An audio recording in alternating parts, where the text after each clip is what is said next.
నారాయణ గారు. శబాష్ శబాష్ శబాష్. మొత్తం దేశ రాష్ట్రంలో ఉన్న పారిశుద్ధ్య కార్మికులందరినీ తీసుకొచ్చి విజయవాడలో పెట్టారు. మరి ఏలూరుకి వచ్చినప్పుడు హలో ఫ్రెండ్స్, నేను మీరు Ahmed Pasha. Welcome to the media report. ఆంధ్రప్రదేశ్లో ఒక మాయ జరిగింది. ఎప్పుడో త్రేతాయుగం, ద్వాపర యుగంలో అప్పట్లో మాయలు జరిగేవని చెప్పేసి మనం వింటూ ఉంటాం. కాకపోతే ఆంధ్రప్రదేశ్లో ఇప్పుడు అంటే నిన్న మొన్న ఒక మాయ జరిగింది. ఆ మాయ విన్నప్పటి నుంచి చూసినప్పటి నుంచి నేను షాక్ అయిపోయినా. ఈరోజు దాని గురించి డిస్కస్ చేయడానికి మనతో పాటు కేఎస్ ప్రసాద్ గారు అనలిస్ట్ ఉన్నారు. ఆయనతో మాట్లాడదాము. నమస్తే sir, welcome to the media report అండి. వస్తుంది. ఏంటి సార్, ఏంటి ఈ మాయ చేసింది చంద్రబాబు నాయుడు గారు, అది అర్థమవుతుంది. కానీ ఈ మాయ ఎట్లా జరిగింది ఏంటి? నేను ఆ, ఎవరి గురించి మాట్లాడుతున్నాను మీకు ఆల్రెడీ తెలుసు. శ్రీనివాస్ గారి గురించి. నేను ఒక విషయం చెప్పగలను సార్. ఉమ్, ఈ మాయ, మత్స్యంద్ర, గజకర్ణ, గోకర్ణ విద్యలు అన్న దగ్గర కన్నా how these things takes place అన్న దగ్గర మనం ఒకసారి విశ్లేషణ. ఓకే. ప్రతిదానికి ఒక డైవర్టింగ్ పాలిటిక్స్ అన్నదాన్ని ఒక అడ్వాంటేజ్ చూపిస్తూ ఒక సంవత్సరం వేడుకల లేకపోతే సంభ్రమాశ్చర్యాలకు గురి చేసే అంశాల ఒక సంవత్సరం క్రితం జరిగిన ఒక అరెస్ట్, 56 రోజులు జైల్లో ఉన్న వ్యక్తి వాళ్ళ బెయిల్ మీద ఉండి బయటకు వచ్చి ముఖ్యమంత్రి అయిన తర్వాత, గతంలో జగన్మోహన్ రెడ్డి గారు కూడా 16 నెలలు జైల్లో ఉండి బయటకు వచ్చి ఒక సంవత్సరం పాటు అపోజిషన్, 5 సంవత్సరాలు అపోజిషన్ లీడర్ ఉండి తదనంతరంలో ముఖ్యమంత్రి అయిన ఉదంతాలు మనం చూస్తాం. కానీ ఇక్కడ ఆశ్చర్యకరమైన విషయం ఏంటంటే ఆయన బిఏ ఒక 271 కోట్ల స్కిల్ స్కామ్ లో 241 కోట్లకు సంబంధించిన క్యాష్ ట్రాన్సాక్షన్స్ లో ఈజ్ ఫస్ట్ A1 కింద ఉన్న వ్యక్తి. అతన్ని యుఎస్ పంపించి సార్ సార్ తదనంతరం సార్ ఏమైంది రెడ్ కార్నర్ నోటీస్ దాకా.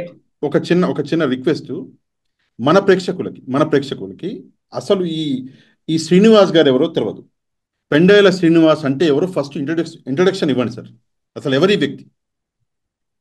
ఈయన గతంలో 2014 నుంచి 19 దాకా ఉన్నప్పుడు గవర్నమెంట్, ఒక మన స్టేట్ గవర్నమెంట్ లో ఒక ఎంప్లాయీ. ఆయన happen to be the personal secretary for Chandrababu Naidu గారు. అంటే చంద్రబాబు నాయుడు. గవర్నమెంట్ లో పనిచేస్తున్న కొంతమందిని తీసుకుంటారు. ఈయన పెండేల శ్రీనివాస్ గారు happen to be personal secretary for Chandrababu Naidu గారు.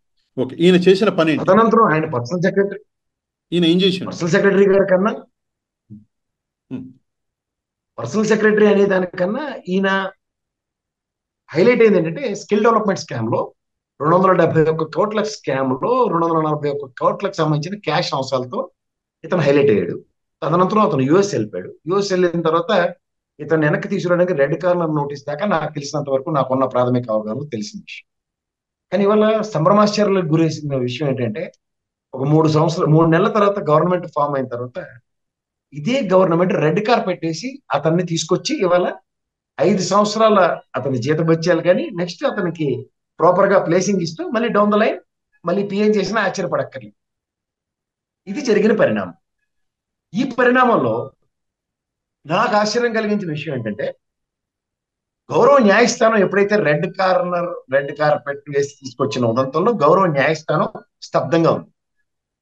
రెండోది, ఢిల్లీ కేజ్రీవాల్ విషయంలో సిఐడీలు కానీ ఈడీలు కానీ ఆయనకి ఏమీ కాకుండా అరెస్ట్ చేసి వాళ్ళ బెయిల్ ఇచ్చారు లేదో కూడా చచ్చారు లేదు పరిస్థితుల్లో బిక్కుబిక్కులు ఆడుకుంటూ తీహార్ జైల్లో ఉన్న వ్యక్తికి అయినా ముఖ్యమంత్రి కదా, ఈ కేసులో నాకేం సంబంధం లేదని మొత్తుకున్నా సరే గౌరవ న్యాయస్థానాలు కానీ సిఐడికి సిబిఐ ఏవి పరిగణలోకి తీసుకోవట్లేదు.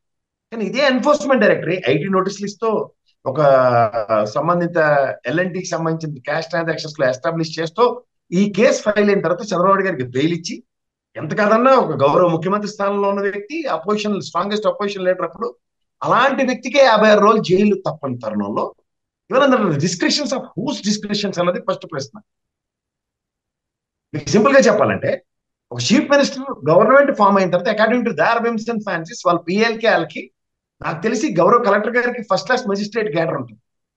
ముఖ్యమంత్రి గారికి ఎక్కడి నుంచి ఈ మెజిస్ట్రేట్ క్యాడర్ వచ్చిందా, లేకపోతే ఏ ప్రాతిపదిక మీద ఇతనికి ఏమీ కాకుండా నథింగ్ హెస్ హ్యాపెండ్ అన్నట్టుగా చెప్తే ఈ A1 కింద గత ముఖ్యమంత్రి గారు లేకపోతే ఈ ముఖ్యమంత్రి గారి మీద అభియోగాలు మోపి జైల్లో వేసిన దాంట్లో గౌరవ న్యాయస్థానాలు somebody's convenience and at the cost of their VIMS and fancies అన్న దగ్గర నాకైతే is it practically possible for anybody in that? ఎందుకంటే సంబంధిత వ్యక్తి గౌరవ న్యాయస్థానంలో సిఐడిఏ సబ్మిట్ చేస్తూ సరే ఈయనకి కూడా యాంటిసిపేటరీ బెయిల్ ఇవ్వండి లేకపోతే బెయిల్ ఇవ్వండి అని చెప్పిన తర్వాత ఇతనికి గౌరవప్రదంగా ఆయన జాబ్ ఆయనకి ఇస్తూ ఆయనకు ఉద్యోగం జీతభత్యాలు ఇస్తారు. I don't have any ask. Okay. But సంబంధం కోర్టుకే సంబంధం లేనట్టు as if nothing has happened అన్నట్టు ఏదో వాళ్ళ పిల్లల్ని భార్య పిల్లల్ని విహారయాత్రకు తీసుకెళ్లి వెనక్కి వచ్చి మళ్ళీ డ్యూటీలో జాయిన్ అయినట్టు విత్ రిట్రాస్పెక్టివ్ ఎఫెక్ట్ తో గవర్నమెంట్ కూడా రాచమర్యాదలు చేస్తుంటే ఈ ప్రజాప్రభుత్వాలు ఎవరి మీద వెంజెంటా పాలిటిక్స్ చేయడానికి మాత్రమే ఉంటాయా? అంటే గత ప్రభుత్వం చేసింది తప్పు అయినప్పుడు ఈ ప్రభుత్వం చేసింది రైట్ అని ఏ ప్రాతిపదికన మనం యాక్సెప్ట్ చేయాలి? ఎందుకంటే ఇప్పుడు కోర్టులు ఏం నాకున్న చేస్తాయి? అతి తక్కువ పరిజ్ఞానంలో మీరు ఆగండి ఒక నిమిషం. ఇప్పుడు ఎన్ఫోర్స్మెంట్ డైరెక్టరీ అండ్ సిబిఐ రెండు సెంట్రల్ గవర్నమెంట్ ఆధీనంలో స్వతంత్ర ప్రతిపత్తి కలిగిన వ్యవస్థ. ఎన్ఫోర్స్మెంట్ డైరెక్టరీ కనుక యాక్టివ్ చేసి కొన్ని పనులు చేస్తున్నప్పుడు గౌరవ రాష్ట్ర పోలీస్ అధికారుల మీద దేర్ కాంపిటెన్సీ లెవెల్స్ మీద అక్సెప్టెన్స్ ఉంటే ఇలాంటి కేసులు ప్రతిదాన్ని సిబిఐకి రిఫర్ చేయాలి. ఉదాహరణకి వివేకానంద రెడ్డి గారి మర్డర్ విషయం తీసుకుంటే పోలీసు వ్యవస్థ మీద వాళ్ళ అమ్మాయికి నమ్మకం లేని కారణంగా సిఐడికి ఇమ్మని, అది కూడా విత్ ఇన్ ద స్టేట్ కాకుండా నెక్స్ట్ స్టేట్ కి బదలాయించమని కూడా చేసిన ఉదంతం మనకు తెలుసు. ఇక్కడ గౌరవ ప్రభుత్వం ఏర్పడిన వెంటనే సిఐడి ఆఫీసులకి తాళాలు పెట్టారు.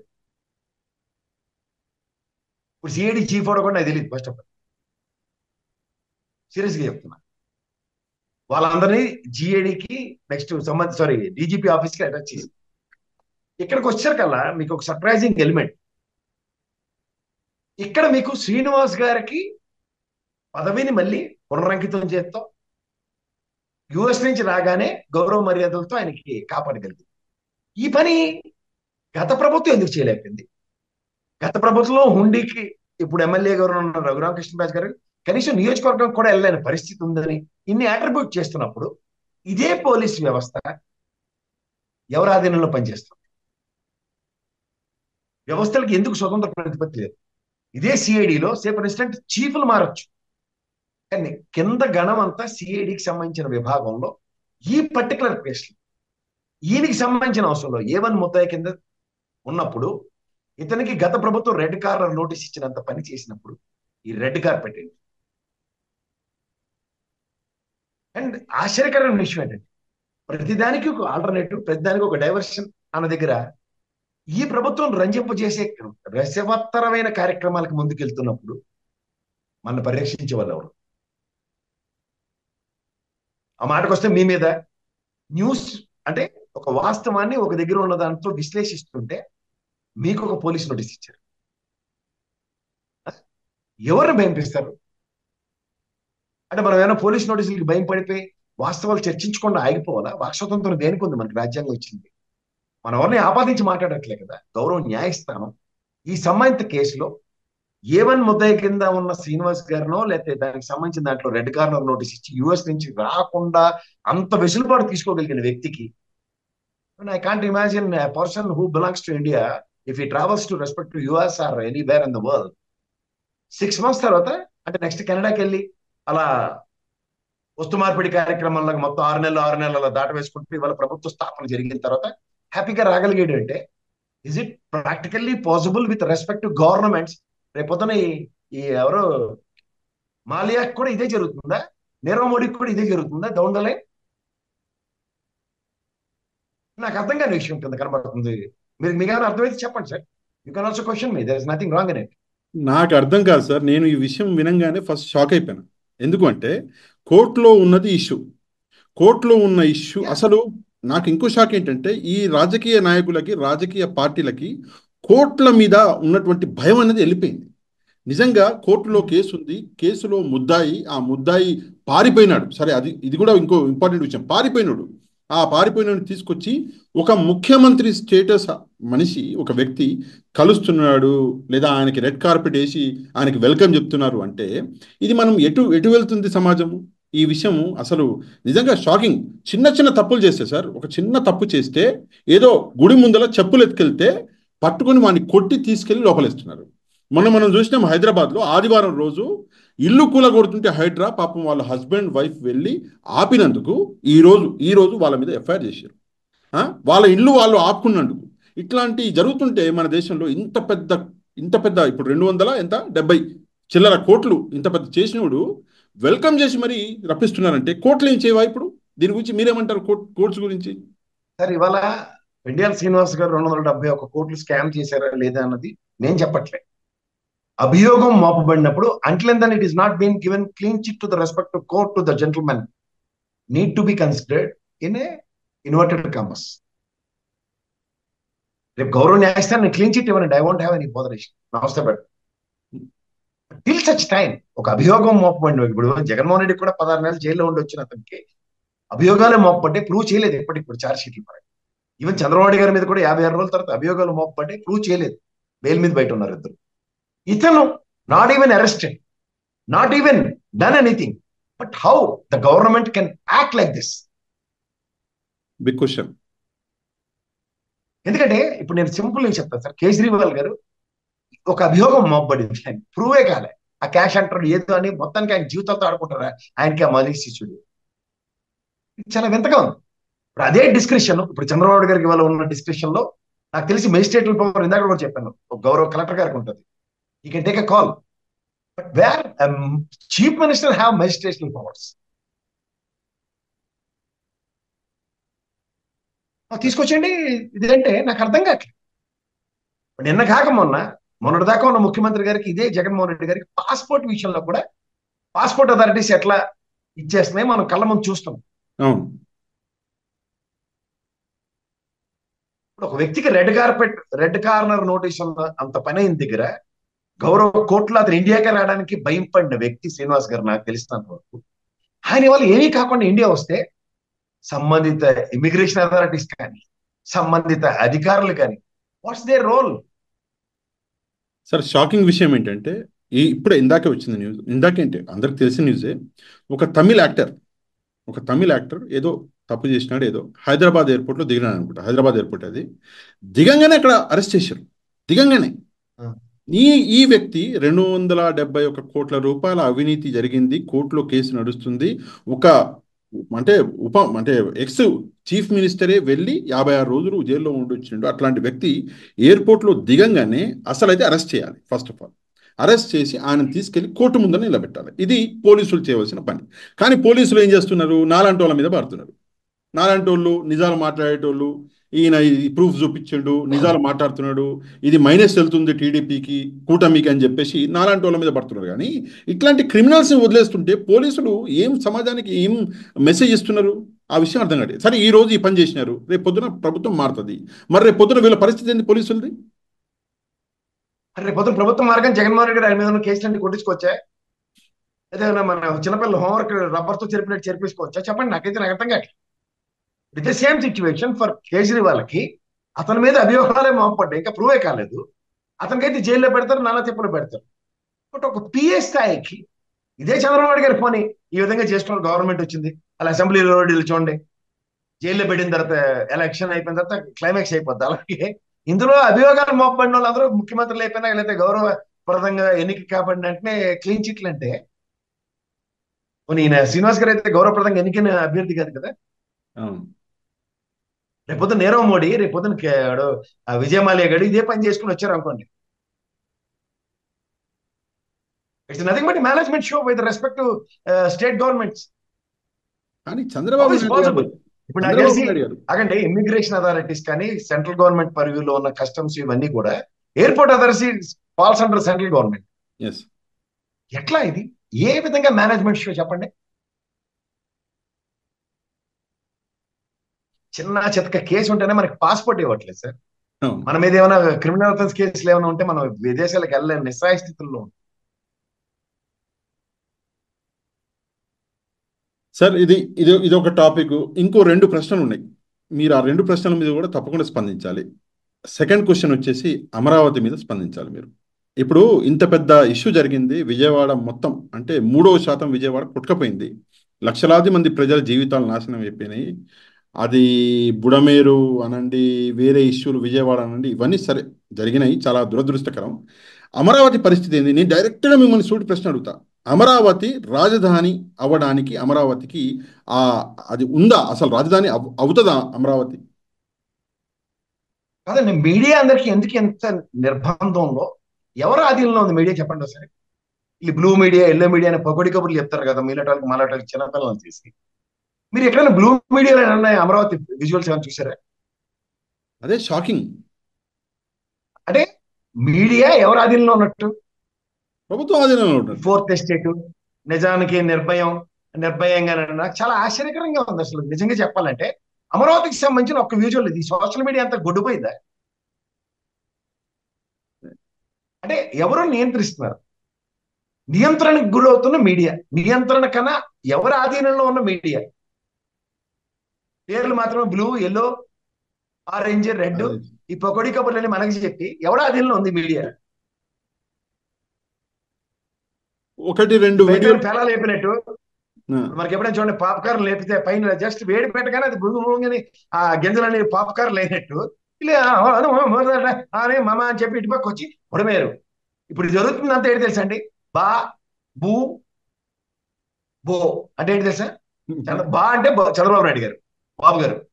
బూ అంటే బుడమేరు, బో అంటే బోట్లు. బోట్లు. ఇది తప్ప ఆ కెమెరామెన్లకు కూడా ఇలా దండం పెట్టాలి సార్. పనికిమాలిన మీడియా వాళ్ళు అందరూ పనికిమాలిన వాళ్ళు, డైరెక్ట్ చెప్తున్నా. ఆ కెమెరా చూడండి, భూగోళం నుంచి గేటు ఇక్కడ గుద్దారట, పడవలట అని ఇంకొంచెం మారితే అవతల కరకట్ట అంతా మూలికల రాజు గారి దగ్గర నుంచి అన్నీ కనబడతాయి. కెమెరా మెల్లన్నీ చూడండి. ఆ గ్లాస్ స్మాల్ గా ఉండేవాడు మేము అన్నట్టు చిన్నప్పుడు. ఆ వెస్ట్ ఇండీస్ బౌలర్ ఇలా ఉండేవాడు. అలాగా ఉన్నారు ఈ కెమెరా మెన్ అందరూ. నాకు తెలియని ఆశ్చర్యకరమైన సోషల్ మీడియా వాళ్ళందరూ అసలు అంటే సేవ సిటిక్మంటే లటటట మనం మాట్లాడేసి వాళ్ళందరూ ఏడన్నారు సార్. ఎంత పిరిగొట్లే. ఒక్క వీడియో రావట్లేదు అమరావతిది, ఒక్కడు మాట్లాడతలేడు అమరావతి గురించి. నాకు తెలియక అడుగుతాను సార్, ఆ చుట్టుపక్కల గ్రామాలందరికీ టవర్లు లేచిపోయాడు, ఎవరికి సెల్ ఫోన్లు పనిచేయట్లేదు. అచ్చా, ఎవరికి సెల్ ఫోన్లు ఇది కూడా చాలా ఇంపార్టెంట్ టాపిక్ సార్. అసలు సెల్ ఫోన్లు ఎందుకు అంటే కొంతమంది అంటున్నారు, మళ్ళీ మనం మధ్యలోకి వచ్చి కొంతమంది ఏమంటున్నారు, కావాలని చెప్పి సిగ్నల్ లేపేసారు అంటున్నారు. ఇప్పుడు మీకు ఒకటే విషయం చెప్తా సార్, నా దగ్గర సెల్ ఫోన్, మీ దగ్గర సెల్ ఫోన్ ఉంది. మనం ఏది కావాలంటే ఇలా వీడియో తీయగలుగుతాం కదా. అలా బుడమేరు మూలిపోయిన సింగనగర్, రాజరాజేశ్వర 1, 2 అందరూ ఎవడు వీడియో తీయట్లేదు. నాకు ఎందుకు అలాగా అంత ఫిరిగ్గొట్లే. ఎక్కడన్నా ఒక వీడియో చూసారు మీరు? లేదు. ఈ కెమెరామెన్ అందరూ గ్లాస్ చేసి మాలే. ఎక్కడే గేట్లు 3, 70, 79, 60 గేట్లు మునిపేట వచ్చి బోట్లు గుద్దేసేట. బోట్ల చుట్టూ ఎవడు అండి ఆ బోట్లు? నేను నా నా పేరు అదే విషయం చెప్పా సార్. నా మూడో ప్రశ్న అదే, బోట్ల గురించి మీరు మాట్లాడారు. చెప్పండి బోట్ల గురించి. నేను మాట్లాడాలి. ఎందుకు మాట్లాడాలంటే నా పేరు కేఎస్ ప్రసాద్ కాదంబరి. నా పేరులో కాదంబరి ఉంది. ఇప్పుడు ఆ అమ్మాయిని ఎవరినో తీసుకొచ్చారు నా పేరు, ఆ అమ్మాయి పేరులో కాదంబరి ఉంది. ఆ ఇష్యూ ఎందుకు రావట్లేదు మీకు ఒకసారి తెలుసా ఏమన్నా? నాకు అరుణ్ గారు అని హైకోర్టు ఒక సీనియర్ అడ్వకేట్ ఉన్నారు. ఆయన మళ్ళీ చెప్పాడు. ఎంత బాగా చెప్పాడు అంటే ఆయన, మనకి నిర్భయ చట్టం ఎంత బాగా ప్రవేశపెట్టారంటేనండి, నిర్భయ చట్టంలో నిజంగా విక్టిమ్ అయితే వాళ్ళ పై సైడ్ ఏంటి ఎప్పుడు చూపించకూడదు. నీకు అర్థమవుతుందా? ఇప్పుడు నిజంగా అమ్మాయి, నా పేరు కలిగిన అమ్మాయి నత్వాని జత్వాని అమ్మాయికి నిజంగా అంత ఇబ్బంది కలిగినప్పుడు, ఆ అమ్మాయి పబ్లిక్ గా అంత చెప్తున్నప్పుడు ఆ అమ్మాయి ఫేస్ ఎందుకంటే రివీల్ చేస్తున్నారు? ఆ అమ్మాయికి సంబంధించిన నిర్భయ కేసు పెట్టచ్చు కదా. ఆ కుక్కల నాగేశ్వర గారి కోర్టుకి నిర్భయ కేసు పెట్టి లోపల కేసు కుమ్మాలి కదండి. ఫేస్ ఎందుకు ఐడెంటిటీ అవుతుంది? నిర్భయ కేసులో ఫేస్ ఐడెంటిటీ చేయలేరు కాబట్టి ఇది డైవర్టింగ్ పాలిటిక్స్ కి ఎజెండా అన్నమాట. మీకు అర్థమవుతుందా? నిజంగా అమ్మాయి ఫేస్ చూపించకుండా నిర్భయ కేసు కనుక ఆపాదించగలిగి ఉంటే ఆ కుక్కలో నీ పాటికి వేసి కుమ్మి కుమ్మి కొట్టచ్చు. నేనే చెప్తాను మా మాట లేకుండా. ఓడిచ్చారండి ఆ డిస్క్రిప్షన్స్ వాళ్ళకి. అంటే అకార్డింగ్ టు సంబడి ట్యూన్స్ అన్నమాట. మీరు గమనించండి. మీరు ఇందాక బోట్ల విషయం అండి, ఇదే పేపర్ వాళ్ళకి సంబంధించారు 5 బోట్లు అంటాడు, కనబడి 3. ఆ వివేకానంద రెడ్డి గారి మర్డర్ కేసు మీకు తెలుసు కదా. నిజంగా ఉన్న వేరు ముద్దలో ఆడు దొరకట్లే. ఇల్లు నేనే తప్పిడి కూడా కొట్టుకున్నట్టాడు. ఆడి పేరేటండి? ఎవరు? గడిగాడు. నేనే హత్య చేశానని చెప్పి లొంగిపోయినాడు. మళ్ళీ ఆడు నన్ను ఇందులోంచి బయట తీసిందంటే వాళ్ళ ఇష్టం ఉందని మార్చేస్తాడు. వాడి పేరు జాఫరు, సారీ జాఫర్ కాదు, ఏంటి మర్చిపోయా నేను కూడా పేరు. ఏదో పనికిమాలి లేదా ఏదో గురించి మనకు అనవసరం. నేకైతే ఏదో టైం నేను వేస్ట్ చేయను. ఎంత టైం వేస్ట్ అవుతుంటే మీకు వాస్తవాలు చెప్తున్నా. అలా ఈ బోట్లోడు ఇంటి పేరు ఉంది. ఇప్పుడు దానికి అమరావతిలో ఉన్న తెలుగుదేశం పార్టీ కార్యాలయం తాడేపల్లిలో ఉన్న దాని మీద అటాక్ జరిగింది సార్. ముద్ద ఎవరండి? దేవినేని అవినాష్ మీ పేరు. మరి ఉమ్, ఇదే మాట దేవినేని ఉమా గారి పేరు మీద ఉంది. ఆయన నిజంగా కమిట్మెంట్ కి మారిపోయారు తెలుగుదేశానికి. మరి ఆయనకి సంబంధించిన మూలాలట, వాళ్ళిద్దరు నిజంగా చెప్పే అన్నదమ్ములు కొడుకు అతను. ఉమ్. మరి ఆయనకి ఇమీడియట్ గా ఉమా గారి చుట్టూ చెప్తే కదా కాన్స్పిరసీ అని. అలాగే ఇది జయరామ్ అని పేరున్నాడు, అలా కోమటోడు యుఎస్ నుంచి వచ్చి ఇక్కడ మనందరినీ ఎదవలు గెదవలు తిట్టి వెళ్ళినోడు సొట్టపోడట. ఆ, ఇక్కడ ఏమన్నా లోకేష్ గారితో ఫోటో దిగినోడు ఒకడట. వీళ్ళు చెప్పి దానికి అంటే రంగులు ఉన్నాయి. మరి జాతీయ ఛానల్లో ఒక గ్రీన్ రంగు ఉంటుంది సార్, వైఎస్ఆర్సీపీ కింద కూడా గ్రీన్ రంగు ఉంటుంది. మరి ఎంత జాతీయ ఛానల్ని వైఎస్ఆర్సీపీ పార్టీలు అన్నిటి మాట్లాడేస్తాం మనం, అసలు ఏమన్నా అర్థమవుతుందా? ఒక చిన్న సందేహం నాకు ఒకటి చెప్పండి. ముందు అక్కడ ఉన్న బోట్లన్నీ ఒకటి. రెండవ విషయం ఏంటంటే వైసీపీ ప్రభుత్వం ఉన్నప్పుడు కూడా ఈ బోట్ల కథ ఒకసారి జరిగింది. జరిగితే అప్పుడు వైసీపీ మీద వేసారు. ఇప్పుడు ఉన్న ప్రభుత్వం ఏమో టీడీపీ. అట్లాంటప్పుడు ఈ క్రెడిట్ టీడీపీ ఖాతాలో వేయాలి కదా మనం. మీరు ఆగండి, మీరు గాబరా పడిపోకండి, విషయం చెప్పాలి. ఈ ఉమ్, సుజనా చౌదరి లింగలింగమని టకక్కమని వచ్చి ఫస్ట్ ఏడు చెప్పాడు సార్, మీరు విన్నారా ఇప్పుడు? ఆ, దేవుడే కాపాడాలి, బ్రిడ్జ్ ఎత్తుకెళ్ళిపోయింది అన్నాడు. జ్ఞాపకం ఉందా మీకు? అవును. మర్చిపోయారా? స్టార్టింగ్ లో చెప్పాడు. ఎందుకన్నాడు? ఎందుకన్నాడు? ఆ, దీనికి ఒక కాన్స్పిరసీ ఉంది, థీరీ ఏంటంటే కొత్త బ్రిడ్జ్ కట్టాలి 1,00,000-2,00,000 కోట్లు ఎత్తి. బా, అందులో మళ్ళీ పర్సంటేజ్లు. అది దగ్గరకు మారిపోయారు. అది కాంట్రాక్టర్లు అంటే అదే బిస్కెట్ రాజాలు. ఆ, మీకు చెప్తున్నా సార్, ఇప్పుడు మనకి మళ్ళీ ప్రకాశం బ్యారేజ్ దాటిన తర్వాత వీళ్ళు డైరెక్ట్గా వెళ్ళి బంగాళాఖాతం కలవడం తప్ప ఇంక మధ్యలో ఎక్కడ లేదు. లేదు. మళ్ళా అనమాట, మీరు ప్రకాశం బ్యారేజ్ గేట్లు మూయండి, ఇటు పక్క అంత రోజు క్రికెట్ మ్యాచ్లే, ఆ, పిల్లలు హ్యాపీగా ఆడుకోవచ్చు. అలా జస్ట్ ఒక 5-6 కిలోమీటర్లు లేదా 10 కిలోమీటర్లు వెళ్ళి ఆడ గోడ కట్టి ఒక బ్రిడ్జ్ కట్టి ఎవరైనా చెప్పేస్తారు సార్ ఎవరినైనా? ఏముంది, కేంద్ర ప్రభుత్వం వినతులు వినతులే కదా, ఉమ్, అవునే కదా?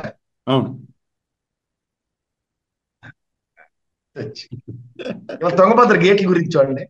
ఆ, అరే 45 ఏళ్ళట, ఇప్పుడు 60 ఏళ్ళు బట్టి అదే గేట్లు అంటే కాలక్షేపం చేసేస్తాను. ఆ గేటు ములిగిన తర్వాత ఇవాళ దాన్ని రివ్యూ ఇచ్చారు. అరే బాబు, 25 ఏళ్ళు ఎక్స్ట్రా పాడేశారు. మరి ఇదే మరి దీనికి కృష్ణానదికి కూడా వర్తిస్తుంది కదా. అవును. ఇంత వరదలు వస్తున్నాయి సార్. మల్లం అనమాట, Krishna river board, KRMB, Godavari river board, ఇవన్నీ ఉన్నాయి గోదావరి కదా. ఒకటి. అవును. వీళ్ళు నీటి నిష్పత్తులు ఎత్తారు కదా వీళ్ళు. ఉమ్, వీళ్ళు పళ్ళు కొరికి మరి చెప్తున్నా, చాలా రోజులు కొరుకుతున్నారు. వీళ్ళు ఎందుకు సార్ అలర్ట్ లేవలేదు? ఇక్కడ రేవంత్ రెడ్డి గారు నాగార్జున సాగర్ నాకు తెలిసి 3 సార్లు ఖాళీ చేశారు. వెళ్ళిపో నీళ్ళు వెళ్ళిపోమా కిందకి వెళ్ళిపోండి అని. ఉమ్, అదే విధంగా ప్రకాశం బ్యారేజ్ని ఖాళీ చేసి పెట్టుంటే అల్లం అనమాట సార్. అవును. ఒక 10 years టైం ఉంది కదా. అంటే కేంద్ర ప్రభుత్వ ఆధీనంలో ఉన్న కేఆర్ఎంబిని, గోదావరి రివర్ బోర్డుని పరిరక్షించారు చంద్రబాబు నాయుడు గారు. ఇక్కడ ఆయన అవును. మాత్రం 10 రోజులు పెట్టి బురదలో తిరుగుతూ పాపం రాత్రి పగలు నిద్ర నిప్పులు లేకుండా తిరుగుతూ ఉండాలి. ఈ కేంద్ర ప్రభుత్వ వివక్ష చూడండి. దానికి బోట్లు సాకులు. ఉమ్, వీళ్ళు వెనకాల మనం గతంలో డిస్కస్ చేసినట్టు డిజాస్టర్ మేనేజ్మెంట్ నుంచి ఎన్డీఆర్ఎఫ్ బృందాలను పంపించారు. ఎవరి కోసం పంపించారు అబ్బాయి? ఇది మీ ఆధీనంలో ఉంటాయి. ఇక్కడ వైజాగ్ లో ఎత్తుకెళ్ళిపోయి ఖమ్మంకి పంపించారు కదా. అంటే యాంటిసిపేషన్ తప్పు. మనకు ఆంధ్రప్రదేశ్కి ఉపద్రవం ఉంటుందని రీడ్ చేయట్లేదు. నారాయణ గారు శబాస్ శబాస్ శబాస్, మొత్తం దేశ రాష్ట్రంలో ఉన్న పారిశుద్ధ్య కార్మికులు అందరినీ తీసుకొచ్చి విజయవాడలో పెట్టారు. మరి ఏలూరుకి వచ్చినప్పుడు ఏలూరు నుంచి వచ్చి డెప్యుటేషన్ మీద ఇక్కడే పనిచేస్తాం. ఎందుకంటే బోట్ల కదా మనం బాగా వెళ్ళాం కదా. బోట్ల కదా రక్తి కట్టించాలంటే ముందు ఇక్కడ పని చేసేస్తున్నట్టు నటించేస్తూ కనిపించేస్తే అవతల బోట్లు అన్ని టాపిక్లన్నీ డైవర్ట్ చేయడానికి మన దగ్గర భోగనీ ఛానల్ ఉన్నాయి కాబట్టి వాళ్ళు బ్రహ్మాండమైన కథలు రాసేయగలుగుతారు. కాబట్టి ఉదాహరణ చూడండి, మీ డీలు సీలతో కూర్చుని టీవీ డిబేట్లో మాట్లాడి వాళ్ళతో గంట సేపు చిట్ చాట్ చేసిన తర్వాత మాకు అవుట్కమ్ తెలిసి దగ్గర రటక్కని తీసుకొచ్చి ఆ కృష్ణప్రసాద్ గారిని కూర్చోబెట్టేశారు. ఆయనేమో ఇలా అశోక్ లేలాంటి చూడండి, పవర్ స్టీరింగ్ లేనప్పుడు ఇలా కాలు అట్లా పెట్టి తిప్పేవారు స్టీరింగ్. అలా 50 మందిని పంపించి గేట్లన్నీ అర్ధరాత్రి ఎత్తేవాట. సరే ఇలా అందరూ గేట్లు ఎత్తడానికి నేను మీరు వెళ్ళి గేట్లు ఎత్తేస్తామా? సామాన్య మానవులు వెళ్ళి ఎమ్మెల్యేకి అలర్ట్ చేస్తుందా? చీఫ్ ఇంజనీర్లు డీలు ఇల్లును ఎవరికి భవనాలు పెడతారు సార్ చెవుల్లో పూలు? అరే మనం బోట్లు స్క్రిప్ట్ రాశాం కాబట్టి బోట్ల స్క్రిప్ట్ కి అనుగుణంగా అలా కాదమర అమ్మాయిని తీసుకొచ్చాం కాబట్టి దానికి అనుగుణంగా అంటే పూర్వపరాలు ఎద్దిరిందంటే దూడగట్టి అరే అమ్మాయిని తీసుకొస్తాను, నిర్భయ చట్టం ఏడు చెప్తుంది తూచ్ అలాంటి వాళ్ళు ఎవరు ఉండరు. మనకి ఫ్రీగా పని అయిపోదు. మనకి చూడండి సింపుల్, మన దగ్గర 10 ఛానళ్ళు ఉన్నాయి, 10 మంది రెడీగా ఉంటారు క్యారెక్టర్ ఆర్టిస్టులు, బ్రహ్మాండంగా రక్తకెక్కిస్తారు. కమాన్ కమాన్ కమాన్ అనగానే ఎమ్మెల్యే గారు అక్కడికి వచ్చారు. స్థానిక ఎమ్మెల్యే గారికి ఏమైనా అవగాహన ఉంటుందా? స్థానిక ఎమ్మెల్యే దేవినేని ఉమకి నిజంగా అవగాహన ఉంది. నా బంధువుని సస్తున్నాడు అక్కడ నిలబడి. ఆ బుడమేరు స్థితిగతుల మీద పూర్తి అవగాహన ఉన్న వ్యక్తి కాబట్టి అక్కడ ఉన్నాడు. ఇలా ఎవరికైనా ఉందా? అబ్బదబ్బ చెప్ప. అంచేత మీరు గమనించండి, మోడస్ ఆఫ్ ఆపరేండి ఎలా ఉందంటే, ఒక క్యారెక్టర్ ఆర్టిస్టులు కొంతమందితో, ఒక ఈ కాదంబరి అమ్మాయిని తీసుకొచ్చి, అలాగే ఈ పడవల కథ, ఈ పెట్ట కథలతో కాలక్షేపం చేసేద్దాం. ఒక నేషనల్ డిజాస్టర్ ని కేంద్ర ప్రభుత్వం నుంచి వచ్చిన ఆయన ఎవరండి, చౌహాన్ గారు, శివరాజ్ సింగ్ చౌహాన్ గారు వచ్చారు. చివరి ప్రాథమిక అంచనాల కన్నా ముందు ఇక్కడ రేవంత్ రెడ్డి గారు అడుగుతున్నారు 5,000 కోట్ల పైచలకు నష్టం సార్, తక్షణ సాయం 2,000 కోట్లు ఇవ్వండి. తక్షణ సాయం ఇవ్వడానికి ఏంటి సార్ అంత కష్టం? వాళ్ళకి రూపాయి అనౌన్స్ చేసిన తక్షణ సాయం 10 రోజులు అయింది వాళ్ళకి. పైపచ్చి ఉత్తరాంధ్ర, ఉభయ గోదావరి జిల్లాలు, ఏలూరు నుంచి కింద లంక గ్రామాలు అన్ని మునిగిపోయి వస్తున్నాం మనం. ఒక రాయలసీమలో 5-4 3,300 కోట్లు ఏదో అనౌన్స్ చేసింది సెంట్రల్ గవర్నమెంట్ అన్నారు. అబద్ధం. మీరేనన్న ఆ రోజు అడిగితే కూడా నేను నమ్మను సార్ అని చెప్పాను. వాళ్ళ మీద నాకు నమ్మకం లేదు, అది అబద్ధం. ఆ రోజు కూడా ఇలాగ ఇంటరప్ట్ చేసి అడిగారు మీరు 3,300 కోట్లు ఇచ్చింది అప్పుడే వచ్చింది న్యూస్. అబద్ధం అది, అబద్ధం అబద్ధం అది. ఆడే ఫ్యాబ్రికేట్ చేసేస్తారు అక్కడ పకోడీ ఛానల్. సరే, ఇక్కడ మనం ఇంకో విషయం గురించి మనం మర్చిపోతున్నాం. మనం అది కూడా మాట్లాడాలి. మాట్లాడకపోతే అది అన్యాయం అయిపోద్ది. యాక్టివ్ పవర్ ప్లాంట్ ఏంటి సార్? ఏంది ఈ కథ? ఆయనేమో ముఖ్యమంత్రికి తెలియకుండా నేనే కట్టుకున్నా అంటాడు. ఈ ముఖ్యమంత్రి గారేమో దాని గురించి అంటే ఇప్పుడు నేను కూడా ఒకటి, మీ దగ్గర డబ్బులు ఉంటే మనం ఇద్దరం కలిసి హైదరాబాద్లో ఈ పక్కన శంషాబాద్ వెనకాల ఒక పవర్ ప్లాంట్ కట్టుకున్నాం సార్. ఏమంటారు? సగం సగం వేసుకొని. ఎవరు? రేవంత్ రెడ్డి గారు చెప్పొద్దు మరి అదే నాకు అర్థం కావట్లేదు. అమ్మ ఏంది? రేవంత్ రెడ్డి గారికి చెప్పొద్దు. నేను అదే చెప్తాను, మన ఇద్దరం ప్రాజెక్ట్ అంటే రేవంత్ రెడ్డి గారికి చెప్పకండి, మనం ప్రాజెక్ట్ పెట్టవచ్చు. ఇదేంటి సార్? ఇది అవుతుందా సార్? మీరు నేను చదువుకున్నాం కదా, మరి అవుతుందా ప్రాక్టికల్ గా? ప్రజలకి ఈ విషయాన్ని కూడా ఇంత సింపుల్ గా ప్రజల్ని మోసం ఇప్పుడు అవును ఈ ఇష్యూ ఉంది సార్. మీరు కొన్ని వీడియోలు చేశారు, నేను కొన్ని వీడియోలు చేశాను. మనం ఇవాళ బుడమేరు వాగు పొంగక మునుపు ఆ water diversion direct Krishna canal. దీనికన్నా ముందు మనం చాలాసార్లు చర్చించాం. పోలవరం ఎగువ కాలం ఏదైతే ఉందో 19 మీటర్ల వాటర్ కృష్ణా నదిలో ప్రవహిస్తున్నప్పుడు ఎగువ తంతది. అది అన్నప్పుడు ఏమవుతుంది సార్? అది బుడమేరుకే ఎఫెక్ట్ అవుతుంది.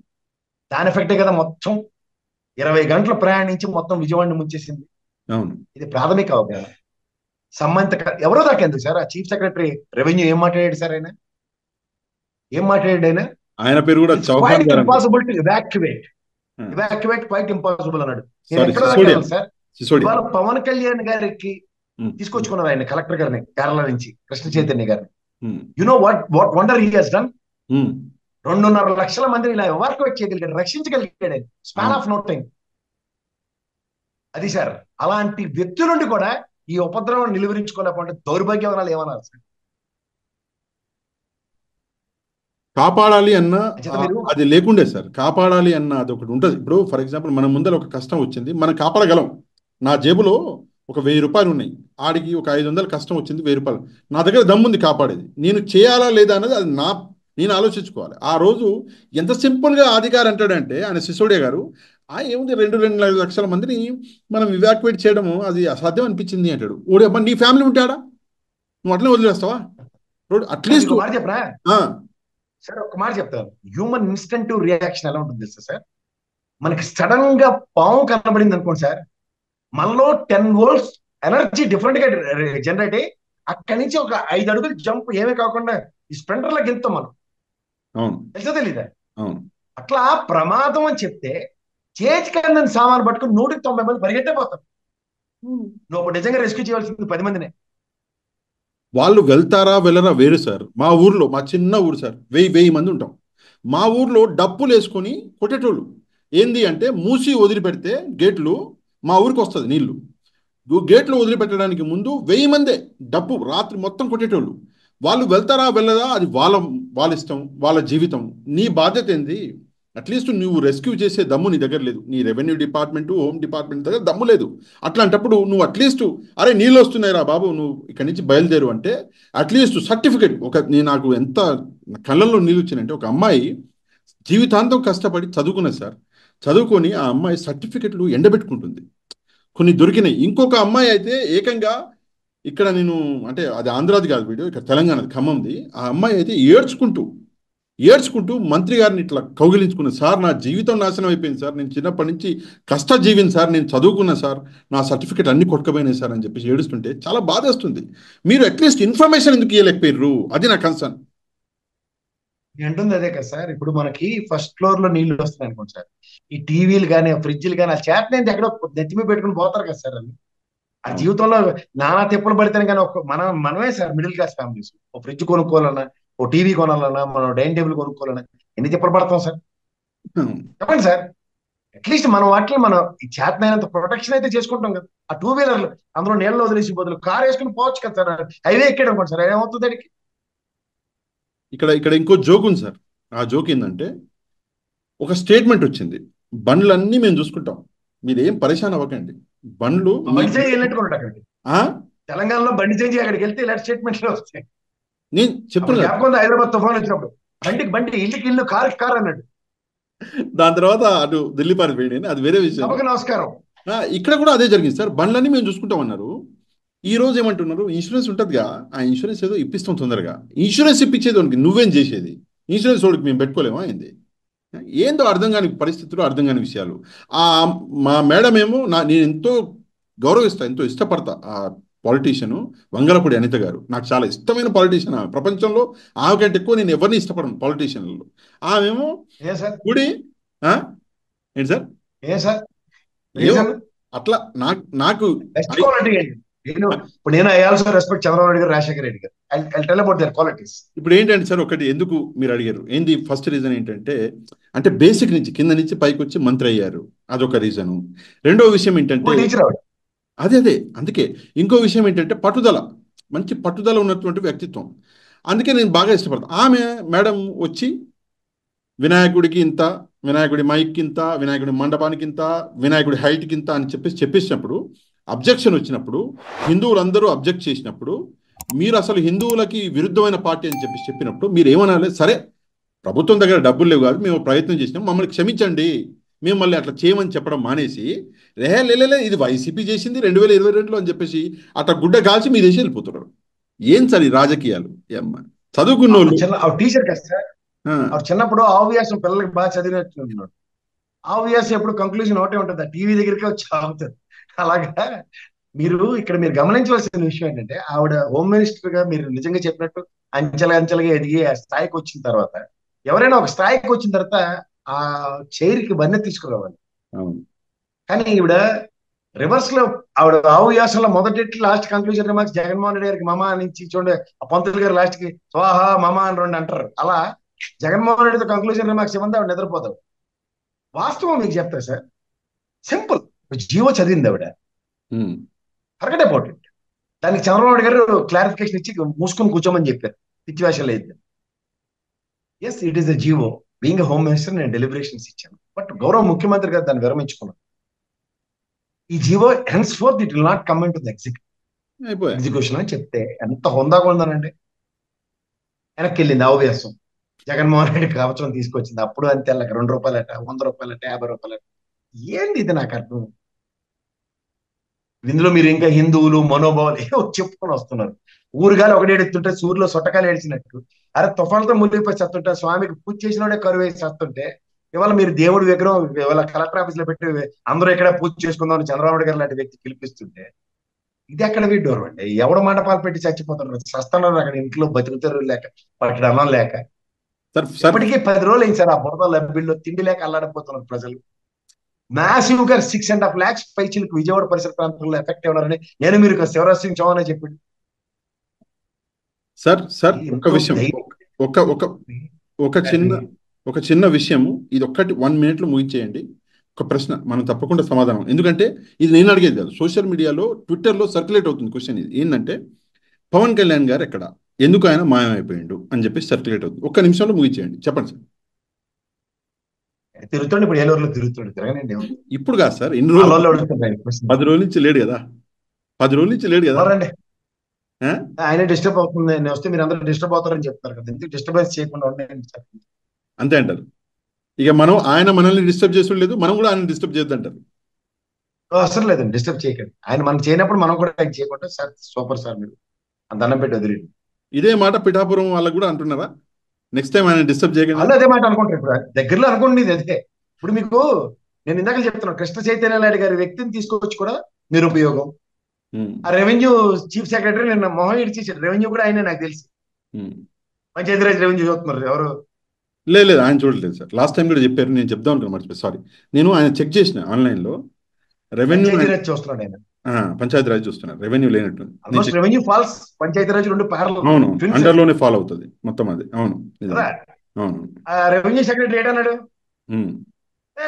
అంతమంది రిలాక్స్ చేయడం వాళ్ళు కాదు, అందుకని మేము చాలా లైట్ తీసుకున్నాం అన్నాడు. అదే సార్.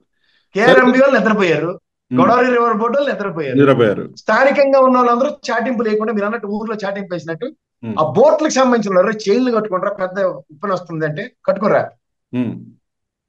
అదే కదా, ఇక్కడ చెప్పలేదు, అక్కడ చెప్పలేదు, ఎక్కడ చెప్పలేదు అసలు, ఎవరు ఎక్కడ చెప్పరు. కానీ ఇవాళ మాత్రం వాళ్ళ బోట్లు అల్లాడు చుట్టమట అంతర్గంతరం సంతలో కాగలించుకున్నాడని ఈ దిక్కుమాల చుట్టారికల్లో ఇంటి పేర్లు పెట్టుకుని చచ్చిపోతున్న వాళ్ళకి ఎవడేటి చేయగలరు. అంతే అంతే. Right sir. బోట్లో తిరిగి ఇవ్వాలి సార్. బోట్లు వేసుకుని ఎసుకెత్తమంటే ఆ నందిగామ సురేష్ పిలిచి ఎసుకెత్తమంటే ఎత్తాడు, రఘురామ్ పిలిచి ఎసుకెత్తమంటే ఎత్తాడు, ఇవాళ లోకేష్ పిలిచి ఎత్తమంటే ఎత్తాడు, మన రెవెన్యూ మినిస్టర్ గారు వచ్చి ఎత్తమంటే ఎత్తాడు. దానికి పట్టుకుని అల్లప్పుడు అక్కడ అల్లాడికి వెళ్ళామట, ఈడికి ఎక్కడ ఈడిని ఎక్కించుకున్నామట. అంటే ఏమైనా అర్థం పర్థం ఉందా? నేను ఇందాక నా పేరే చెప్పాను, నా పేరు కేఎస్ ప్రసాద్ కాదంబరి. ఇప్పుడు అమ్మాయిని బొంబాయి నుంచి తెచ్చిన అమ్మాయి, వీళ్ళిద్దరూ చుట్టపోలట. ఏమైనా అర్థం ఉందా దాంట్లో? అమ్మాయి నార్త్ ఇండియన్, నేనేమో south Indian. Right sir. Devineni Uma, Devineni Navesh, అన్నదమ్ములు పిల్లలు, ఇదేంటి అంటే అలాగే ఉంటాయి. Right sir. Thank you very much for your valuable time అండి. Thank you very much. మళ్ళీ నెక్స్ట్ టైం కలుద్దాం సార్. Thank you.